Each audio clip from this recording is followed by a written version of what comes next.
This is the most difficult part of lapel guard, is just getting to the position. Once you're there, it's super strong. So what I've done to help myself is I've gotten very comfortable playing open guard with the lapel. Now, it doesn't require a lot of dexterity or flexibility like a lot of other open guards require. It just requires some precise foot placement and a little bit of understanding that he's probably going to try a certain guard pass. So if he goes left to right, it's easy. I'm just putting my foot in the lapel to keep him in front of me and not allow him to get too close to break my position. If he starts to try and push my legs down like this with a toreando motion, I need to make sure that my heel goes inward so that it creates a little pocket. There's a little pocket here in the lapel that is a perfect spot for my heel. And I put my foot there, so now if he tries to push my legs down, it just catches on this lapel. And I just sort of engage my hamstring here, pulling inward like I'm doing a leg curl. And this does two things. One, it secures my foot to the lapel so he can't just pop it down and out or anything. And it also breaks his posture a little bit. Now he's carrying a little bit of my weight. So if he tries to stand up straight, I am pulling on the lapel and using my heel to keep him down. Here. So this takes away two of his options. The left to right options and the downward option, right? So if he tries to push my legs down, he cannot. If he tries to push them left to right, my foot is still catching on the lapel on both sides. Control. Okay? The final position or movement he may try and make to deal with me grabbing his lapel is pushing my feet upwards, like this. And this is an equally awkward thing. If he gets my feet up off of the lapel and I'm just hanging onto the lapel, I'm probably going to get my guard passed.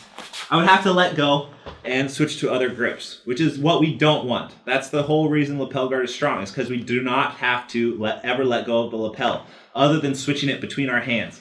I don't want you to ever have to switch to another guard, okay? So, to stop that, when we feel him start to change his hands to change to more of an upward stacking pass, I'm just going to slide my heel out and put it underneath now, like this. I'm still driving upward, and I'm still using it to create tension in the lapel so I have control. But now if he continues to drive me upward, no matter where I go, he's coming with me because I have this control. If he switches back to going downward, for instance, I need to put my heel back. And then side to side, same deal. Here, here. So we need to be fluid in the motion. So it's just heel in or heel under. Notice how my foot is sideways here. I've turned it sideways. I'm not like this. If I just go here, it's still going to slide. I need to make sure that I turn it into like a cross motion so it's creating a T across the lapel. That's what's going to give me the control I need. Okay? Now this doesn't require flexibility. I'm just keeping my legs straight. I'm laying flat on my back. I'm just creating strong leverage here, using the friction of the gi on my foot so it doesn't slide away too easily.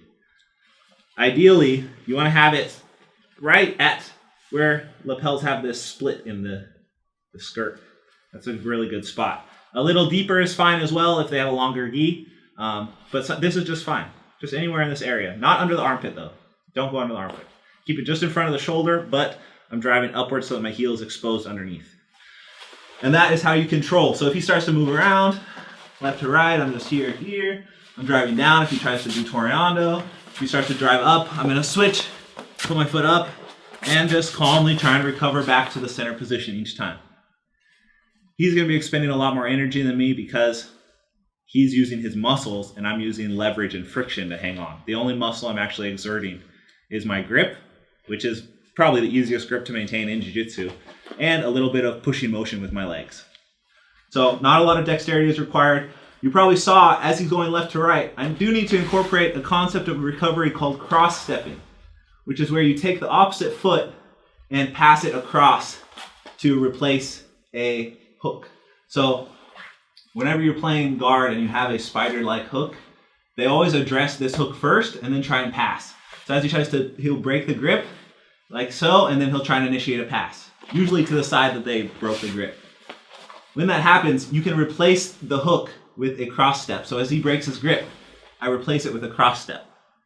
So it sort of eliminates the time where I'm vulnerable. Because if he weaves his hand out and I don't take a cross step, I'm very vulnerable in this motion. I have to start pushing. I'm going to have to do a big scramble, possibly even invert to recover. But if you can get the timing down, knowing he wants to deal with the control position, I'm just going to go a cross step. Use that to replace my original foot. The same thing applies with the lapel. As he tries to start to leg drag to one side or the other, here, I just engage a cross step. Using the cross step like this, turn this way a little. Put the cross step in, just don't keep him away, and then I use it to recover. I don't want to stay there. Okay? And those are the 4 main recovery and control motions.